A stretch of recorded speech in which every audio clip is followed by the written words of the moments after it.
NXT yang awalnya sebuah brand pengembangan untuk pegulat-pegulat pemula menuju roster di show Raw dan SmackDown menjelma menjadi sebuah brand alternatif yang menawarkan sajian pertunjukan gulat yang lebih solid. Walau memang tidak lebih besar dari Raw dan SmackDown dengan roster utama, NXT saat itu menjadi brand yang dielu-elukan fans garis keras yang mendambakan aksi-aksi gulat pro wrestling yang bukan sports entertainment. Dengan roster yang dipenuhi pegulat-pegulat muda berpengalaman di dunia gulat independen sebelumnya, NXT era Black and Gold atau dengan palet warna hitam dan emas ini, brand NXT memiliki basis fans setia mereka sendiri. Awalnya, NXT mengusung konsep game show untuk pegulat-pegulat muda, tetapi perlahan menjadi sebuah show yang seolah merepresentasikan pro wrestling sesungguhnya. Tentunya, hal itu tidak lepas dari sang founder dan executive producer of NXT, Triple H. Nama-nama yang bersinar di NXT era keemasannya, seperti yang kita ketahui, ialah Sami Zayn, Adrian Neville, Ciampa, Baron Corbin, Undisputed Era, Finn Balor, Kevin Owens, Johnny Gargano, dan masih banyak lagi.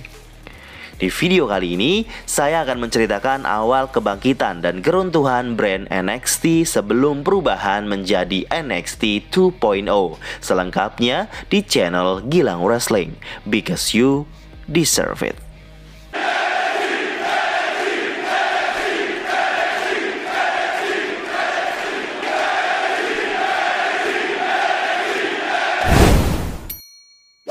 Awal mula. Di tahun 2010, WWE memutuskan untuk menyetop penyiaran ECW versi mereka dikarenakan rating yang tidak lagi memenuhi ekspektasi. Saat itu, ECW disiarkan di channel Sci-Fi dan WWE harus mengisi slot waktu di channel tersebut dengan acara lain. Vince McMahon mempunyai rencana untuk memperkenalkan talent-talent baru mereka dari pengembangan dalam sebuah acara yang juga ada pegulat terkenal yang WWE punya. Jadi kayak semacam acara kolaborasi begitu. Jadi sejak awal NXT itu dibuat untuk memperkenalkan prospek-prospek barunya WWE divisi pengembangan mereka. NXT jelas menawarkan hal yang berbeda dari Raw dan juga SmackDown. Ini merupakan usaha WWE untuk mempertontonkan sisi yang berbeda yang belum pernah ada sebelumnya. Konsep yang diperkenalkan sejak awal adalah memasangkan pegulat yang sudah ada dengan pegulat baru. Pegulat lama diberi istilah pro dan pegulat baru diberi nama rookie. Di season pertama NXT show saat itu, Christian jadi mentornya Heath Slater dan CM Punk mementori Darren Young. Acara utama dari show tersebut tentunya adalah match gulat, tetapi banyak segmen-segmen permainan atau tantangan adu fisik yang mirip-mirip game show yang sudah ada di Amerika seperti Survivor dan American Gladiators.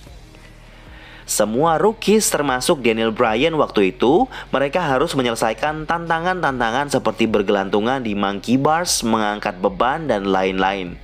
Banyak yang berpendapat bahwa itu adalah konsep yang cukup aneh dan gak pas untuk memperkenalkan calon pegulat WWE. Ini jelas tidak menunjukkan siapa yang siap berkompetisi di level yang lebih tinggi. Ini lebih seperti sekedar reality show yang sia-sia. Di season berikutnya pun, tantangan yang disajikan semakin tidak penting dan terkesan konyol.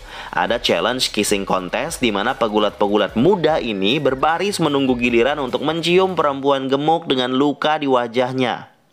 Memang sih segmen-segmen tersebut gak ada gunanya, tetapi tujuan NXT untuk menaikkan talent-talent mudanya bisa dibilang cukup berhasil. Beberapa storyline tersambung ke feud di main roster Raw dan juga SmackDown. Salah satu contohnya adalah Alex Riley yang mendampingi mentornya The Miz di show main roster dengan segala intrik mereka.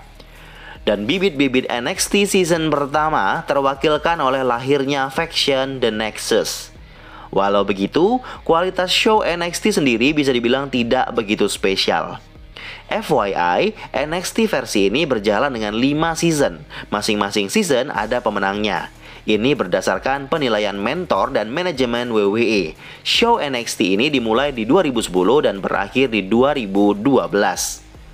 Acara NXT angkatan pertama ini berakhir tanpa kejelasan, padahal season 5 NXT Redemption masih berjalan. Alhasil, season tersebut berakhir tanpa pemenang. Acara NXT perlahan berubah menjadi acara dengan match-match biasa. Sementara di brand tersebut bersinarlah nama-nama pegulat seperti Seth Rollins, Dean Ambrose, dan juga Cesaro. Perhelatan FCW per episodenya tidak ditayangkan di televisi nasional, hanya bersifat lokal. FCW hanya disaksikan penonton-penonton lokal dan beberapa klipnya diupload di internet. Sekali lagi, brand pengembangan ini hanya sekedar ajang latihan dan memahat karakter bergulat para calon WWE Superstars. Rebranding. Di tahun 2012, setelah NXT Redemption perlahan menghilang, WWE mengumumkan konsep baru NXT yang hanya akan tayang di platform streaming Hulu dan Hulu Plus. WWE memutuskan untuk mengubah FCW menjadi NXT yang baru, dengan logo baru tentunya. Semua produksi acaranya dipindah ke lokasi di sebuah universitas di Florida, yaitu Full Sail University. NXT yang baru tidak akan lagi membawa konsep lama. Ini benar-benar transformasi brand NXT dengan konsep tampilan yang lebih rapi dari FCW sebelumnya. Dari segi produksi, WWE jelas dimudahkan karena mendapat bantuan dari para mahasiswa di sana. Bukan cuma bertugas di produksi, banyak juga dari mahasiswa yang datang untuk menonton langsung dari universitas mereka dengan penuh semangat. Itulah mengapa vibe NXT di venue ini cukup meriah dan seru. NXT menawarkan show yang lebih mengesankan ketimbang FCW dan OVW sebelumnya.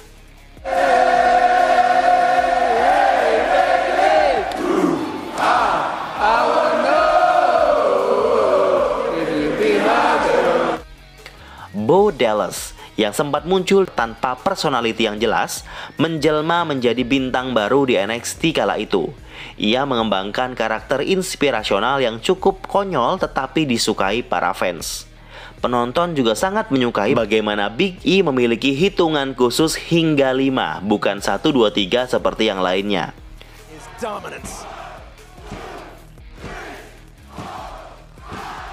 The Wyatt Family yang selalu memancarkan aura liar dan mistis setiap kehadiran mereka jadi warna tersendiri di show-shownya NXT. WWE menghadirkan produk yang lebih mainstream dan logis dengan talent-talent baru yang impresif walau hanya dikenal oleh sebagian orang saja. Disinilah era di mana dimulainya NXT menjadi perbincangan di sosial media bagi yang menontonnya. Mereka yakin kalau bintang baru tengah bersiap untuk bersinar di NXT. NXT Arrival dan Takeover. Februari 2014, WWE melaunching platform streaming mereka yang baru, WWE Network. NXT Arrival menjadi show pertama WWE yang disiarkan WWE Network secara live streaming. Salah satu alasan utama mengapa WWE melakukan ini adalah untuk mengetes kualitas dan performance dari live streaming di platform baru mereka. Ini juga merupakan rangkaian persiapan untuk menyiarkan WrestleMania langsung dari WWE Network. Di tanggal 27 Februari, NXT Arrival ditayangkan. Bagi fans yang sudah mengikuti NXT sejak di aplikasi Hulu, pasti sudah yakin kalau show-nya bakal sukses. Mereka sudah beberapa kali melihat bagaimana Cesaro dan Sami Zayn menyajikan match spektakuler. Mereka juga tahu sekeren apa Paige di NXT dan juga bagaimana Adrian Neville bisa berjuang mendapatkan title NXT Championnya. Bagi fans yang tidak mengikuti NXT di Hulu, tentunya ini jadi turning point dan pengenalan seberapa keren kualitas wrestling di brand NXT. Ketersediaan NXT di WWE Network tentunya membuat banyak fans mulai menonton episode demi episode. NXT Arrival jadi titik di mana brand NXT mulai dikenal lebih dalam lagi. Sejak awal kemunculannya di WWE Network, NXT menjadi salah satu alasan mengapa banyak yang berlangganan WWE Network. Secara konsisten, show-show NXT selalu berkualitas dan menghibur fans, dan tentunya wajah-wajah baru yang menjanjikan. Setelah Live Special Arrival, WWE melanjutkan formula yang sama dengan Live Special NXT Takeover 1 di bulan Mei 2014. Setiap live special show NXT selalu lebih baik dari sebelumnya. Semua pegulat berusaha maksimal menampilkan skill mereka di depan fans. Pertandingan Charlotte Flair melawan Natalya di show Takeover 1 sangatlah memukau penonton. Penampilan tersebut otomatis menjadikan masa depan pegulat wanita di WWE semakin menjanjikan. Seperti kita tahu, sebelumnya WWE hanya menampilkan pegulat wanita sebagai divas yang memanjakan mata, bukan sebagai penampil gulat profesional. Banyak yang memuji kualitas show-show NXT setelah takeover. NXT menjadi highlight kala itu. Semakin lama, NXT semakin populer di dunia fans gulat profesional. WWE pun semakin sering memperkenalkan NXT di show-show main roster setiap minggunya. Otomatis membawa penonton dan pelanggan baru di WWE Network. Naik tahta ke main roster. Sejak berubahnya FCW hingga NXT di titik ini, banyak sekali talent-talent NXT yang dipromosikan ke main roster dan sukses bersinar dengan style mereka masing-masing. Sebut saja Rollins, Roman Reigns, Wyatt, Samoa Joe, Nakamura, Rusev, Paige, Four Horsewoman, Alexa, dan lain-lain. Ini benar-benar menunjukkan kalau NXT adalah tentang regenerasi WWE, karena banyak pegulat NXT yang sudah punya pengalaman di gulat independen sebelumnya. Beberapa dari mereka masuk ke main roster tidak butuh waktu lama. Tetapi ada poin negatifnya di sini, karena banyak yang naik ke main roster, NXT cukup kerepotan untuk mengcover kekosongan talent dan bergegas untuk terus mengontrak pegulat-pegulat baru dari independen. Karena tidak ada saingan brand gulat saat itu, WWE bisa sangat gampang mendapatkan pegulat yang mereka inginkan dari manapun. Dibuatnya NXT cabang UK Inggris jadi bukti popularitas NXT yang tidak bisa dibendung. Seiring berjalannya waktu, NXT semakin dipercaya untuk bisa membentuk dan menggojlok talent baru untuk persiapan menuju main roster. Makin banyak pegulat yang diminati pihak manajemen main roster, NXT harus menyetujui walau ada yang belum begitu siap bersaing saat itu, seperti Baron Corbin, Apollo Crews, Nia Jax, dan lain-lain. Bobby Roode yang memegang NXT Champ selama 203 hari pun tidak begitu sukses di main roster. Beberapa yang gagal bersinar dianggap tidak sesuai harapan Opa Vince McMahon. Alhasil banyak pegulat yang di call up tetapi berakhir di papan bawah. Padahal, pegulat-pegulat tersebut cukup difavoritkan fans NXT. Triple H terus berusaha untuk menambah talent baru untuk menutup kekosongan talent yang diambil untuk ke main roster. Beberapa pegulat indie dihadirkan seperti Andrade Cien Almas dan Aleister Black, tetapi tidak begitu bersinar seperti yang diharapkan. Di titik ini, manajemen NXT dirasa setengah hati dalam membangun talent mereka. Karena mereka sudah susah-susah membentuk karakter dan feud sedemikian rupa. Toh juga nanti ditarik ke main roster begitu saja. Itu malah jadi menyulitkan NXT. Kira-kira seperti itu. Ini juga jadi alasan mengapa NXT sempat begitu fokus untuk mengembangkan dan terus melanjutkan rivalry Johnny Gargano versus Tommaso Ciampa. Bahkan mereka berdua sempat berganti peran heel dan face. Asuka sempat menjadi sesuatu yang besar di NXT dengan rekor kemenangannya. Tetapi ketika dia ditarik ke main roster, dia tidak ditreatment sebesar di NXT. Sementara itu, perginya Asuka, NXT kehilangan nama besar. Ember Moon saat itu dianggap tidak cukup kuat untuk mengisi spot yang ditinggal Asuka. Begitu juga dengan Shayna Baszler. Kemudian Rhea Ripley hadir untuk sedikit menyelamatkan Five Woman di NXT. Bagaimana dengan tag team?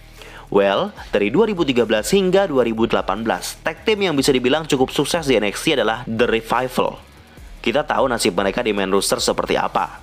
Untuk tim lainnya seringkali berakhir pisah atau hilang begitu saja. Walau sulit, War Raiders dan Street Profits cukup bisa mewakili kesuksesan penggojlokan divisi tag team di NXT. Di titik ini, NXT diibaratkan seperti pohon yang ditanam Triple H, dirawat dengan sepenuh hati, tumbuh sehat dan berbuah banyak dan segar. Datanglah Vince, mengambil banyak-banyak buahnya, diolah untuk dimasak, tetapi ada masakannya yang enak, ada yang tidak enak, dan ada juga yang tidak dimakan. NXT tetapi terus berjuang mencapai ekspektasi fans mereka, walau dihadapi situasi yang sulit dengan talent-talent yang terus diambil main roster. Kualitas NXT TakeOver tetap selalu berakhir pujian dari para fans dan reviewer. Dominasi NXT.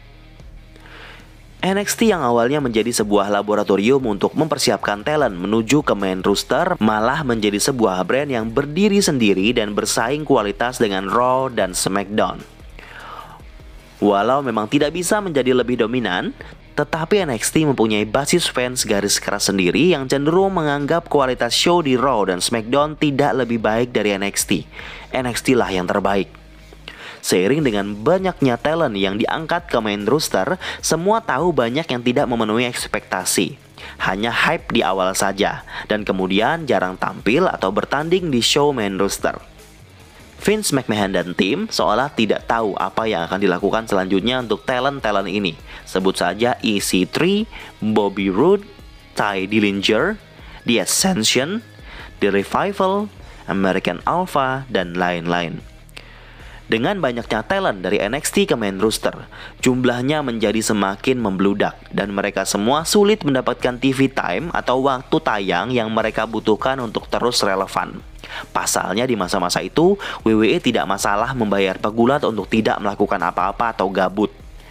Ini membuat para pegulat bekas NXT tersebut mau melakukan apa saja, bahkan hal konyol sekalipun asal bisa muncul di TV-nya WWE. Inilah yang membuat banyak talent NXT yang memilih untuk tidak naik ke main roster. Mereka sudah cukup merasa nyaman di NXT dan tidak ingin bernasib sama dengan rekan-rekan sebelumnya. Beberapa pegulat yang tidak bersedia untuk naik ke main roster saat itu seperti Adam Cole, Ciampa, Gargano, O'Reilly, dan lain-lainnya. Dengan begitu, mereka fokus untuk mendominasi apa saja yang diberikan Triple H untuk NXT. Berarti sudah jelas kalau tujuan awal NXT menjadi brand developmental untuk next generation, generasi WWE selanjutnya sudah tidak lagi sejalan. Di titik ini, NXT masih tayang di WWE Network. Sampai di tahun 2019, brand gulat baru AEW mulai menunjukkan eksistensi mereka. Dan AEW bersiap untuk acara TV mereka, yaitu AEW Dynamite yang akan tayang di Rabu malam. Setelah SmackDown dibeli Fox, slot tayangan di USA Channel yang sebelumnya diisi SmackDown menjadi kosong. WWE memutuskan untuk menayangkan NXT melalui channel tersebut dengan waktu tayang yang sama dengan AEW Dynamite yang saat itu belum tayang. Jadi NXT tayang beberapa minggu lebih awal dari Dynamite. Ini sempat membuat kegaduhan para fans yang berpikir ini adalah cara WWE untuk mengubur promo gulat baru.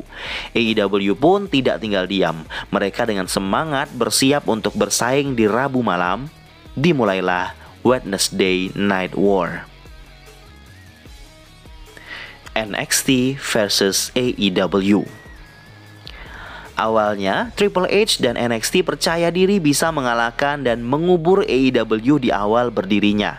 Tetapi anggapan itu salah. AEW Dynamite langsung menghajar rating sejak awal. NXT hampir tidak pernah menang rating melawan AEW pada masa Wednesday Night War. Di masa-masa ini, WWE tetap berusaha mengalahkan AEW melalui NXT. Karena sering kalah rating, WWE memutuskan untuk mendatangkan alumni NXT beberapa kali di show-shownya NXT, tetapi tetap saja belum maksimal. Bahkan WWE mengadakan Survivor Series di tahun 2019 dan memasukkan NXT di persaingan besar melawan SmackDown dan Raw. Di beberapa episode NXT menuju Survivor Series, beberapa kali roster dari SmackDown dan Raw mendatangi NXT untuk build up storyline. Bukti kalau WWE memang berusaha keras untuk mempromosikan bahwa NXT adalah sebuah brand ketiga WWE yang lebih baik. Tim NXT berhasil memenangkan kompetisi tersebut. Usaha tersebut memang membuahkan hasil. Beberapa kali NXT bisa memenangkan rating. Di tahun 2020, baik NXT maupun AEW terus bersaing minggu demi minggu. Bahkan WWE memasukkan Charlotte Flair dan Finn Balor kembali ke NXT. Usaha WWE untuk membuat NXT agar bisa menjadi setara dengan SmackDown dan Raw memang patut diapresiasi. Tetapi hal itu tidak berjalan sukses karena rating yang tidak sesuai ekspektasi. Pandemi yang melanda dunia memaksa kultur dan suasana acara gulat profesional berubah drastis. Semua acara harus dilakukan tanpa penonton. Selain pandemi, persaingan dengan Dynamite cukup mempengaruhi suasana dan semangat pegulat dan manajemen di NXT. Bukan berarti pertandingan di NXT tidak keren, tetapi memang AEW menawarkan hal yang lebih spesial dan fresh untuk para fans. Kekalahan mutlak NXT tersirat saat WWE mengumumkan bahwa akan pindah hari dan jam tayang. Ini dianggap sebagai kekalahan NXT di Wednesday Night War. Keterpurukan brand NXT semakin diperparah dengan pemecatan massal WWE di masa pandemi. Banyak pegulat NXT yang dipecat begitu saja karena masalah budget. Bahkan beberapa talent NXT yang baru naik ke main roster dan yang baru saja memulai stable atau storyline baru di NXT tiba-tiba hilang begitu saja. NXT 2.0. Setelah banyaknya pemecatan pegulat NXT, banyak kabar tersiar bahwa WWE akan mengubah konsep NXT secara penuh. NXT yang baru akan memiliki logo baru, dekorasi baru, format baru, dan akan fokus ke talenta muda yang benar-benar fresh, bukan pegulat yang berpengalaman dari independen. Beberapa pegulat NXT sebelumnya juga tetap masih aktif di NXT 2.0, tetapi memang akan lebih difokuskan untuk pengembangan pegulat muda. NXT telah kembali ke tujuan awalnya, yaitu adalah developmental brand yang akan mencetak pegulat-pegulat yang nantinya akan jadi main eventer di masa depan. Triple H tetap ditunjuk sebagai pengawasnya. Walau begitu, banyak yang menganggap bahwa Triple H telah gagal memimpin NXT dalam Wednesday Night War dengan AEW. Beberapa rumor juga muncul bahwa di NXT yang baru, Vince McMahon akan turun tangan dalam membuat keputusan. Ini berarti Triple H sudah tidak dipercaya lagi untuk mengurusi NXT secara penuh. Walau pernah sukses menjadi brand alternatif yang mendominasi di WWE, NXT tetap dinilai gagal mencapai tujuan awal dibentuknya, yaitu menjadi sebuah lingkup divisi pengembangan atau pelatihan pegulat WWE masa depan.